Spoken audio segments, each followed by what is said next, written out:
मेरा नाम रूपा है और बेसिकली मैं यूपी से बिलोंग करती हूँ।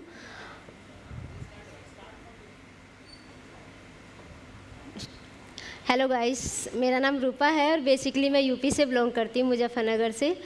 और वहीं से ही मेरी कहानी स्टार्ट हुई और मैं पली बड़ी हरियाणा में हूँ, फरीदाबाद में।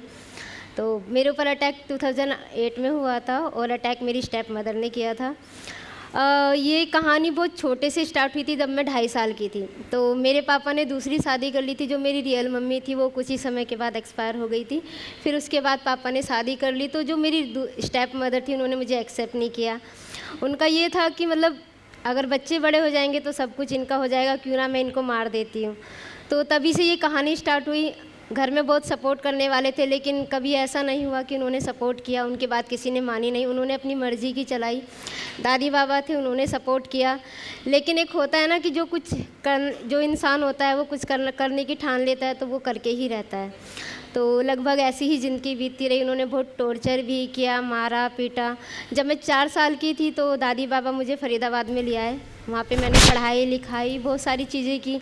एक होता है ना कि आप बचपन से ही जिस लाइफ में जी रहे हो और वहाँ पे आपको छोटे से ही सब कुछ यही देखने को मिला हो, टॉर्चर, मारना पीटना, बहुत सारी चीज़ों से अपने आप को देखना, तो मन में यही रहता था कि पता नहीं कैसी लाइफ है, इससे अच्छा होता मैं मर जाती। क्योंकि बचपन से ही वही सब चीज़ें देख रहे थे। मेरी स्टेप मदर ने मुझे एक बार चाय में जहर दे के मारने की भी कोशिश करी। तो फिर उस समय दादी बाबा थे, उन्होंने काफ़ी सपोर्ट किया। सपोर्ट करने के बाद फिर वो एक होता है ना कि जो आपके पीछे सपोर्टर है वो एक भाई उनकी भी कब तक लाइफ है, वो आपको छोड़ के चले गए। फिर जो एक उनको लगा कि अब तो कोई नहीं है, अब तो जो था वो तो चले गए, कौन ही इनको सपोर्ट करेगा। उसके बाद मैंने उनके पास नहीं रहती थी, मैं फरीदाबाद में पढ़ाई लिखाई कर रही थी। उन्होंने मेरा वहाँ पे भी पीछा नहीं छोड़ा, वहाँ पे भी मेरे पास आई, मुझे मारने लगी, मेरी पढ़ाई छुड़वा दी। मैं स्कूल जाती थी तो वहाँ पे भी मेरे को स्कूल में से ही मेरा नाम कटवा दिया और मुझे अपने पास रखा और घर का सारा काम कराती थी, मारना पीटना सब कुछ करती थी। तो फिर कुछ समय के बाद वो वापस गांव चली गई और मैं अपने चाची चाचा के पास में रहती थी। वहीं पे ही रह के उनके साथ ही जो भी था मुझे, मैं पढ़ाई वढ़ाई दोबारा करने लगी। फिर मैंने 9th पास करने के बाद 10th में एडमिशन लिया। तो मेरे चाचा जी बोले कि अब तुम अपने पेरेंट्स के पास जाओ, वही तुम्हारा सब कुछ करेंगे, शादी ब्याह, क्योंकि वही तुम्हारे माता पिता है, अब उनकी जिम्मेदारी हो तुम, हमारी जिम्मेदारी यहीं तक ही थी और अब तुम यहाँ से जाओ, उनके पास ही रहो। तो वहाँ पे जाने के बाद वही सब चीज़ें सेम देखने को मिली, झेलने को मिला। मेरी पढ़ाई छुड़वा दी गई, मुझे आगे नहीं पढ़ाया गया और उस समय मैं 12 से 13 साल की थी। तो मेरी जो स्टेप मदर थी वो कुछ समय के बाद मतलब ऐसी हो गई, उन्होंने एकदम उनका जो रूप था ना वो एकदम चेंज हो गया। कि मतलब ये कभी ऐसी थी जो मुझे टॉर्चर करती थी, आज वो इतना प्यार करने लगी, इसका रीज़न क्या है मुझे नहीं समझ में आ रहा था। मैं नॉर्मली घर का काम करती थी। मैं गांव में गई क्योंकि मैं हरियाणा में फरीदाबाद में पली बड़ी थी, वो तो एकदम शहर था और मुझे दोबारा से गांव में ले जाके डाल दिया गया। तो मुझे गांव का माहौल नहीं पता था कैसा है। मेरा घर से बाहर निकलना बंद कर दिया, उन्होंने घर के काम कराने स्टार्ट कर दिए और मतलब जो मेरा रहन सहन था एकदम चेंज हो गया। मुझे बहुत टॉर्चर करती थी। तो मैंने अपने पापा से डिस्कस किया कि मुझे तो ये मारती हैं, खाना नहीं देती हैं, सुबह 4 बजे मुझे उठा देती हैं, तो मुझे यहाँ से जाना है, मुझे नहीं रहना। मेरे पापा ने बोला नहीं बेटा, अभी तुम यहीं रहोगी, जो भी करना है हमें ही करना है। तो उन्होंने मुझे फुल इग्नोर किया। फिर अचानक से जिन चाचा के पास में पली बड़ी थी वो मुझे वो मेरे पास आए अचानक से। तो उन्होंने मेरे को देखा, मेरे फटे हुए कपड़े, और मैं ऐसी धूप में काम कर रही थी, भूखी प्यासी लगी हुई थी। तो वो कहने लगे मतलब क्या है ये, क्या हाल तूने बनाया हुआ है। तो मैंने बोला मुझे यहाँ नहीं रहना, मुझे जाना है। तो बोले बेटा कुछ करते हैं। तो उन्होंने जाके पापा से बात करी होगी जो भी है कि लड़की बहुत परेशान रहती है, वो खुश नहीं है, क्या करना चाहिए। तो पापा ने बोला कि भाई वो हमारे पास रहेगी, हमारे बच्चे, जो करना होगा हम देखेंगे। तो चाचा ने बोला नहीं वो बहुत परेशान है, तो कुछ देखते, या तो उसको वहाँ से निकालना पड़ेगा या कुछ करना पड़ेगा। क्योंकि सभी को ही पता था कि मेरी स्टेप मदर बहुत टॉर्चर करती है, मारना पीटना, खाना नहीं देना। सुबह मुझे चारपाई से 4 बजे उठा देती थी, अगर मैं नहीं उठती थी तो मेरी चारपाई पलट देती थी। तो उनका ऐसा व्यवहार था और पापा के सामने एकदम अलग रहती थी। उनको लगता ही नहीं था कि ये कभी मुझे टॉर्चर कर भी सकती हैं। तो चाचा ने बोला चलो देखते हैं, शादी कर देते हैं। क्योंकि जो मेरी स्टेप मदर उनकी भी एक बेटी थी, तो उन्होंने शादी करने का सोचा। उस समय मैं 13 साल की, 13-14 के बीच में थी। तो मेरी स्टेप मदर को पता चला कि अब शादी कर देंगे दोनों, तो अच्छी खासी नौकरानी मिल रही है, तो क्यों मैं जाने दूँ। तो उन्होंने शादी के लिए बिल्कुल मना कर दिया कि नहीं हम शादी नहीं करने देंगे, अभी बहुत टाइम है। तो घर वालों ने ज़ोर ज़बरदस्ती करी। उसके बाद उन्होंने मुझे बहुत और ज़्यादा टॉर्चर करना शुरू कर दिया। छोटी छोटी बातों पे मारती थी, घर में सबसे बात करना बंद कर दिया, घर से बाहर नहीं निकलने देती थी, मेन गेट हमेशा 24 घंटे लगा के रखती थी। तो अटैक से मतलब एक होता है ना कि आपके मन में जब कुछ गलत होता है ना, तो आपको आभास हो जाता है कि मेरे साथ कुछ गलत होने वाला है, तो मैं यहाँ से निकल जाऊँ या मैं किसी को बताऊँ। बट उन्होंने 1 महीना पहले ही मेरा सबसे बातचीत करना बंद कर दिया, और मैं हमेशा पापा को बोलती थी नहीं मुझे यहाँ से जाना, मुझे कुछ हो जाएगा। तो अटैक से कुछ दिन पहले ही मतलब उन्होंने मुझे काफ़ी मारा पीटा, मेरे हाथ से ब्लड व्लड निकलता, मेरा खाना पीना सब बंद कर दिया, हर किसी से बात करना बंद कर दिया। फिर उसके बाद अचानक से बोली कि नहीं अब तुम ना बाहर हॉल में नहीं सोगी, अंदर कमरे में सोगी। तो मेरे मन में डर था। ये अटैक से 1 दिन रात की पहले की बात है। तो उन्होंने बोला नहीं आज तुम घर में सोगी, और जहाँ हम सब सोते हैं वहीं हमारे साथ सोगी, बाहर नहीं सोना है। क्योंकि मेरा ये था कि मैं हमेशा सारा काम करके, क्योंकि मेरी जिम्मेदारी थी घर का सारा काम करके और सुबह सबसे पहले उठना, सबके लिए चाय नाश्ता बनाना, तो वो मेरी ही जिम्मेदारी थी। तो मुझे अपना काम रात में करके सोना होता था। तो ऐसे ही मैंने उस दिन भी किया। उस दिन मेरे मन में ये था कि नहीं मैं बाहर ही सोऊंगी जैसे हमेशा सोती हूँ, अगर मेरे साथ कुछ गलत हुआ तो मैं कैसे बचूंगी।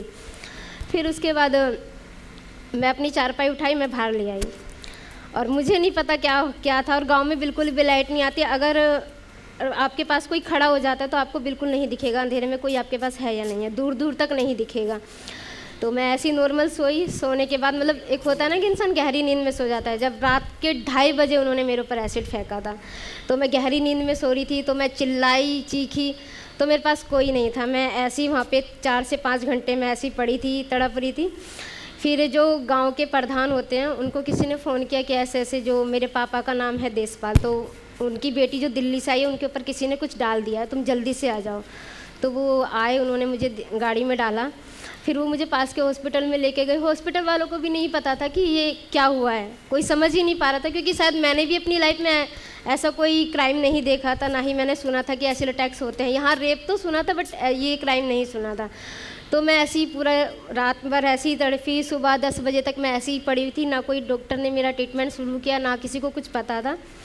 फिर फरीदाबाद से मेरे चाचा और मेरे पापा गए, वहाँ से फिर मुझे सीधे दिल्ली सफदरजंग हॉस्पिटल में लेकर आए, वहाँ पे मेरा ट्रीटमेंट चला। उसके बाद जब वहाँ पे मुझे एडमिट कर लिया गया, लगातार मेरा 1.5 से 2 महीना मैं हॉस्पिटल में थी, वहाँ पे मेरा ट्रीटमेंट हुआ। उसके बाद लाइफ वहाँ से शुरू होती है। जो मुश्किलें हैं ना आपकी हॉस्पिटल से जाने के बाद शुरू होती है, क्योंकि चेहरा तो खूबसूरती का नाम माना जाता है कि चेहरा है तो सब कुछ है, अगर चेहरा ही ख़राब हो जाएगा तो कुछ भी नहीं बचा। तो जब डिस्चार्ज होकर घर गई तो मुझे भी नहीं पता था मेरे साथ क्या हुआ है। मैं लोगों की बातें सुनती थी, रिलेटिव आते थे, अरे अब तो बेकार हो गई है, इससे अच्छा होता मर जाती, जहर का सुआं लगा देते, बेकार हो गई है, कौन इससे शादी करेगा। तो मतलब मैं सुनती थी, तो मुझे लगा यार पता नहीं क्या होगा, मैं जब खुद को देखूँगी तभी समझ पाऊँगी कि मुझे क्या हुआ है। ऐसे ही बीतता गया। जब मैं डिस्चार्ज होकर घर गई तो बाहर के लोग देखने आते थे, तो चाचा को बोलते थे कि तुम क्यों ले आए हो, बचपन से तुम इसका कर रहे हो, और अभी तो अब ये था कि बड़ी हो गई है, शादी कर देंगे, पराए घर चली जाएगी, अब ये तुम्हारे ऊपर और बोझ बन गई है, तो क्यों ना इसको जहर का सुआं लगवा दो, मर जाएगी ये, पूरी भूतनी सी दिखती है, इसको घर में रखा करो, बाहर मत निकालो, बच्चे देखकर डर जाएंगे। तो मैं रोती थी फिर उनकी बातें सुनकर। लगभग ऐसी, मेरा एक छोटा भाई है, मेरे से 2.5 साल छोटा है, तो वो बहुत छोटा था उस समय, 10-11 साल का था। तो वो भी देख के मुझे रोता था, मेरे पास नहीं आता, तो मुझे लगा पता नहीं क्या ही हुआ है। तो मैं जब ये सब चीज़ें देखती तो मुझे अंदर से लगता था अच्छा होता मैं मर जाती, क्यों मैं इन लोगों के बीच में हूँ। तो मैंने खुद से भी मरने की कोशिश करी, खाना छोड़ देती थी, उल्टी सीधी दवाइयाँ खाने लग जाती थी। फिर मेरे को ना थोड़ा अपने भाई को देख के हिम्मत आने लगी, यार अगर मुझे कुछ हो गया तो उसको कौन देखेगा, तो उससे थोड़ी थोड़ी हिम्मत आने लगी। जब मैंने 1.5 साल के बाद, लगभग 1.5 साल बीत गया, जब मैंने खुद को शीशे में देखा तो मुझे तो पता ही नहीं था, मैं तो बेहोश हो गई। मैं लगभग अपने आप को देखने के बाद 1 महीना तक नहीं सोई थी, दिन रात चीखती थी, चिल्लाती थी कि मेरे साथ क्या हो गया। तब मुझे समझ में आया कि जो लोग बोलते थे ना कि अच्छा होता मर जाती, बेकार हो गई है, कौन इससे शादी करेगा, उस दिन मुझे रियलाइज़ हुआ कि लोग सही कहते थे। फिर खुद को समझाया कि जो होगा देखा जाएगा। अब शायद कहते हैं ना कि जो पिछले कर्म में गलती करके आए वो इस जन्म में भी भुगतनी पड़ती है, तो शायद मैंने उस चीज़ को एक्सेप्ट कर लिया था।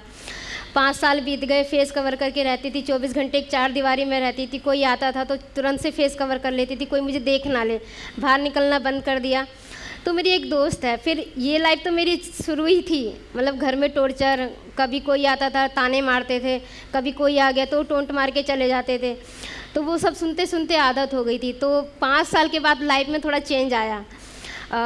मैं एक छाँव फाउंडेशन में जुड़ी जो कि एसिलोटैक्स के लिए काम करता है। वो उस समय 2013 में ओपन हुआ था एज अ स्टॉप एसिलोटैक्स कैंपियन। तो तब मैं बाहर निकली तो मुझे नहीं पता था कि लोग अच्छे हैं बुरे हैं, क्योंकि उस दौरान निर्भया कांड भी हुआ था। तो मैं किसी पे भरोसा नहीं कर पा रही थी कि कैसे लोग हैं, क्योंकि मैं अपने घर में भी वही सब चीज़ें देख रही थी कि लोग बुरे हैं। तो जब बाहर निकली, सब जो छाँव के जो डायरेक्टर हैं आलोक दीक्षित जी, उनसे मिली। उन्होंने एक भाई की तरह, एक दोस्त की तरह मुझे समझाया कि बेटा आपकी गलती नहीं है, जिसने किया है उसकी गलती है, तो आपको क्यों फेस कवर करने की ज़रूरत है। आप बाहर निकलो और लोगों को बताओ कि जिसने किया है वो फेस कवर करेगा, आप नहीं करोगे। तो कैंपियन में गई। छाँव में जुड़ने के बाद सबसे पहला टूर मेरा मुंबई का था। वहाँ पे जाके हमने कैंपियन किया और एज अ अलग अलग जगह के हम लोग कैंपियन शूट करते थे, स्टॉप एसिड अटैक करके, शूट कैंपियन करके, कैंडल मार्च करके। तो वहाँ से जर्नी बहुत सारी चीज़ें देखी। फिर 1 साल के बाद आगरा में सबसे पहला कैफ़े ओपन हुआ, सी रोज़ हैंग आउट। हमेशा कहते हैं लड़के हीरो होते हैं, उसका नाम था C+ हीरोज़।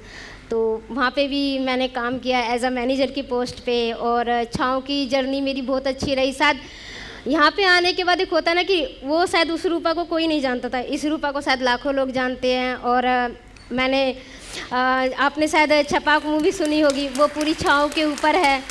तो लाइफ में बहुत कुछ देखा, बहुत। आज जो लोग मुझे सपोर्ट नहीं करते थे, आज वो लोग मुझे सपोर्ट करते हैं। जो लोग कभी ये कहते थे ना कि फेस कवर करके रहा करो, मुंह ढक के रहा करो, बच्चे डर जाएंगे, आज वही लोग सामने से इनवाइट करते हैं। तो मैंने अपनी लाइफ में बहुत कुछ बदला है। आज मैं छाँव फाउंडेशन में एज अ होस्ट की पोस्ट पे काम करती हूँ। अभी हमने दासी रोज़ करके एक पेज ओपन किया है, तो वहाँ पे मैं होस्ट हूँ और मैंने बहुत कुछ सीखा है। एज अ मैंने फैशन डिज़ाइनिंग का भी कोर्स किया है, तो मैं आज भी सीख ही रही हूँ। जितना सीखते हैं ना इतना ही लाइफ में आगे बढ़ते हैं। तो ये मेरी लाइफ थी और शायद मुझे यहाँ पे आने का मौका मिला और अपने बारे में कुछ बताने का। तो आप लोग ना यहाँ पे जो भी सुन के जा रहे हो ना, शायद अपनी लाइफ में कुछ बदलाव ला सके, क्योंकि हम लोग तो बदल ही रहे हैं। तो आप लोग भी अपने आप से बदलने की कोशिश करिए। जो हमारे घर में बच्चे हैं उनको इक्वल परवरिश देने की कोशिश करिए। शायद जो क्राइम है ना ये थोड़े बहुत बदल पाएँ। तो शुरुआत खुद से करिए और अपने घर से करिए। Thank you.